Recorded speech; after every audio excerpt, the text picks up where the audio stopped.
just wanted to show you guys kind of a cool little EDC strop I've made. It's 6 inches by 1.5 inches. It's got a micarta base that I finished, chamfered, and buffed up, glued a piece of 10-ounce leather on top there. It's a veg tan leather. I like the thicker leather, actually. I know you can get away with just doing like a 1-ounce leather or something super thin. 10-ounce I like because as this loads up, or if you get any gouges or anything like that, you can always resurface this with sandpaper and then reapply. See the diamond spray that I have just fucking frosted on there. So I made sure that homeboy is getting a lot of diamond, all right? And which is interesting because this is actually going to a customer. I sharpened his Maximet knife. I put on there a nice mirror edge, and I usually don't do that, and we'll get to that in a little bit later in the video.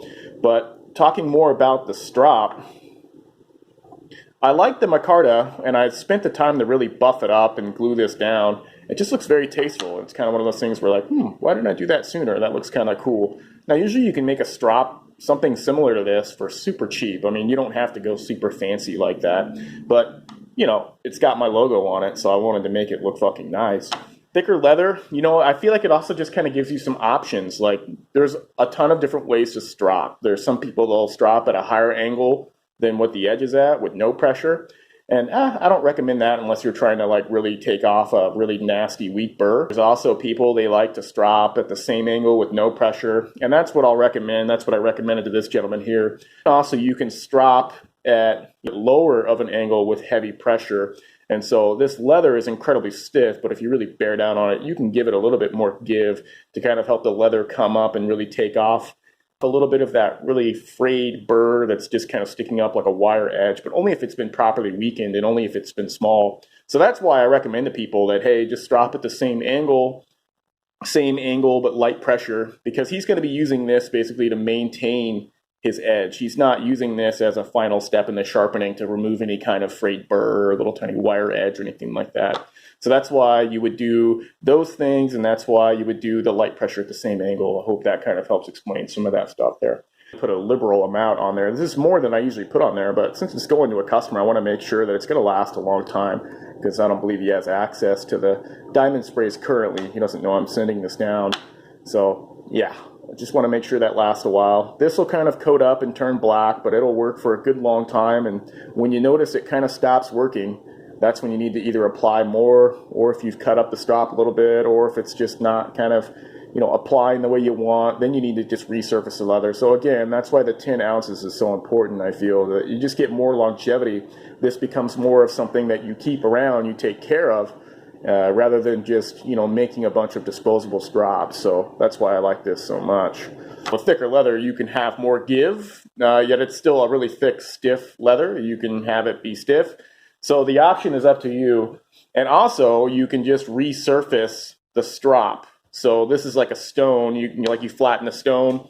Once this gets way too kind of worn out, too cut up or anything like that, you just fucking resurface the top of it, and then you reapply the diamond on there. So I figure that gives it longevity.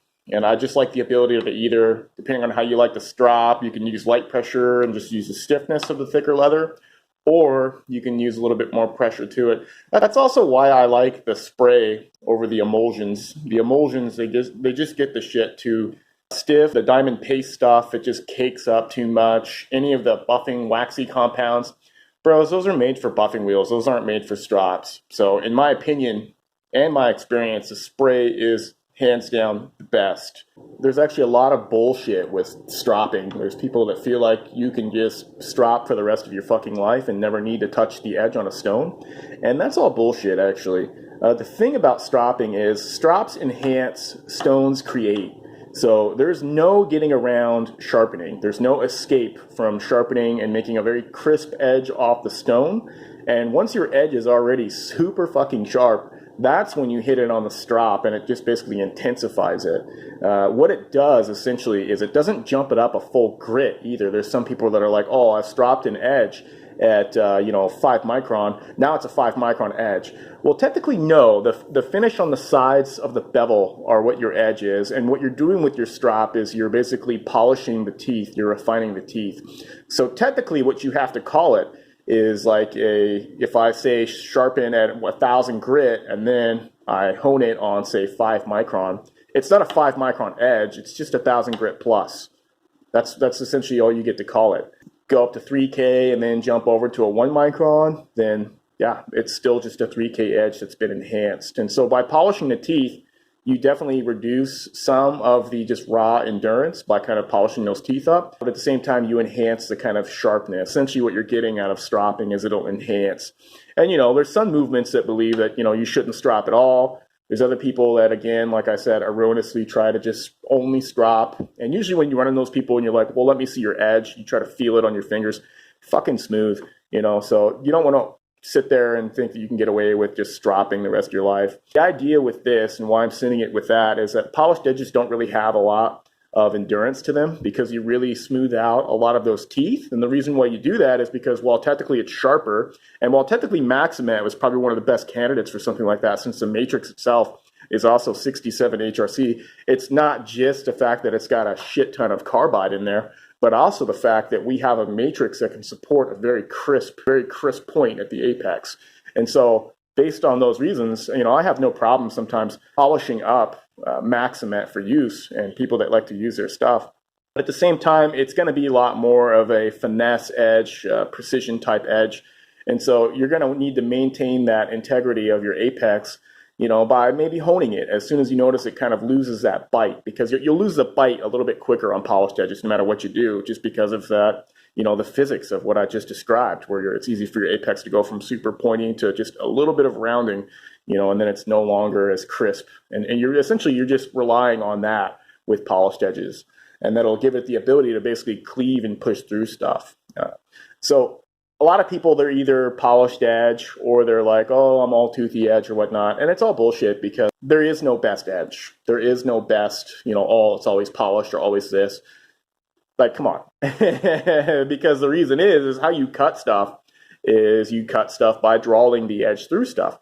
And so technically the less sharper aggressive edge might be better for some uses because it'll have a lot more aggression, especially if your matrix is super soft. Like say if we have the same carbide volume but 60 HRC, then we'd want to go with maybe more of a toothier edge to really express those hardened carbides. If you don't know what carbides are basically in every steel, but these exotic steels we pay for, they have, an extreme amount of them and exotic alloys that mix with the carbon to make these really hard particles inside the steel that promote cutting resistance. But these hard particles are like inclusions in the matrix, and they're harder than everything else inside the matrix, but they don't necessarily make the steel fucking hard. The steel is still whatever Rockwell hardness that the matrix is at. And while the carbides can help promote a harder matrix, it depends on the heat treat and the chemistry as to what you get.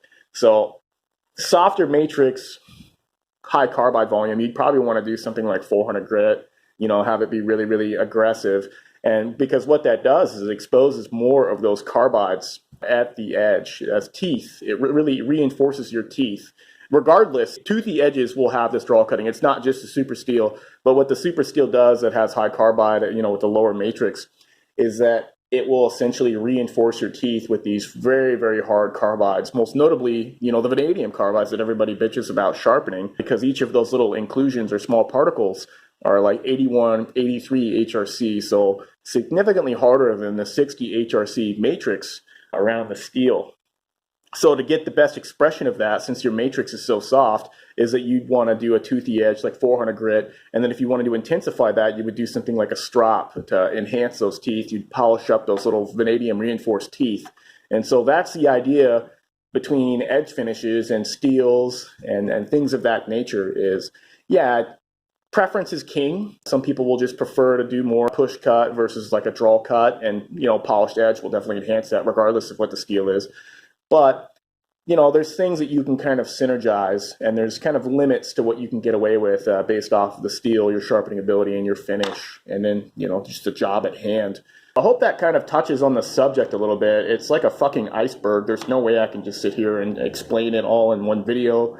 And it just leads to more questions. More new people will like try to take what you say and be like, oh, well, what about this little technicality? And it's like, give me a fucking break,